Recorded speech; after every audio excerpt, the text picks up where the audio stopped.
দেখুন এখনো দেখতে পাচ্ছেন ওই উপরে হয়তো চোখ পড়ছে না, অনেক ওই যে ধ্বজা যেখানে আছে ধ্বজার জায়গাটায় অনেক শ্রমিকরা কিন্তু তখনও কাজ করছিল, আমি দেখছিলাম, এবং তারা আশেপাশে এখনো কাজ করছে।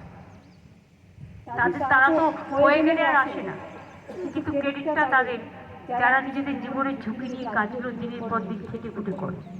আমি তাদের ডেডিকেট করছি। আমার খুব ভালো লাগছে। নতুন জিনিস হলে কার না ভালো লাগে? আমরা তৈরি করে নিয়ে যাবো, এটা চলবে বছরের পর বছর ধরে। সুতরাং এটা তো একটা স্থায়ী একটা স্থায়িত্ব, বাংলার একটা সংস্কৃতি, বাংলার একটা কৃষ্টি। অতীতে ধর্ম যার যার উৎসব সবার, কিন্তু আমরা পুরীতে দেখেছি কিছুটা রক্ষণশীল। আমি এনে নিয়ে কোনো কথা বলবো না। আমার জগন্নাথ মন্দিরটাকে আপনারা আজকে গুরুত্ব দিয়ে এসব রাখছেন। কোনো তুলনামূলক আলোচনায় যাচ্ছি না, এক মিনিট দাদা, কোনো তুলনামূলক আলোচনায় যাচ্ছি না। অতীতে যখন বাংলা থেকে বা দেশের অন্যান্য রাজ্য থেকে সাধারণ মানুষ পুরীতে গেছে, সেখানে তারা একটি খুব সাধারণ একটি প্রবলেম তারা ফেস করেছে, সেটা হচ্ছে সেখানকার পাণ্ডাদের দৌরাত্ম্য। দীঘাতে এবার আমাদের নতুন এত বিরাট আকারে যে জগন্নাথ মন্দির, আমরা চাইবো এটা না হোক।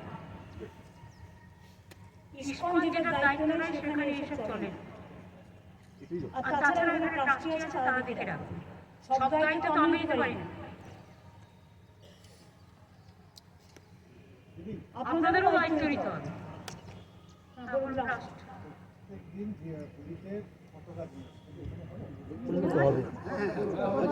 বললাম তো, ধ্বজা তোলার জায়গা হয়েছে, ধ্বজা তোলার সিঁড়ি হয়েছে, ধ্বজা তোলার দোকান হচ্ছে, সব ব্যবস্থাই করা হয়েছে। আমি রাজেশ দৈত্যপতিকে বলেছি, যারা এই কাজটা করতে পারে তাদের দুজনকে আমাদের এখানে दीदी 2-3 दिनों में DLP DLP से अपॉइंटमेंट करेंगे। दीदी एक सवाल का इंतजार आपके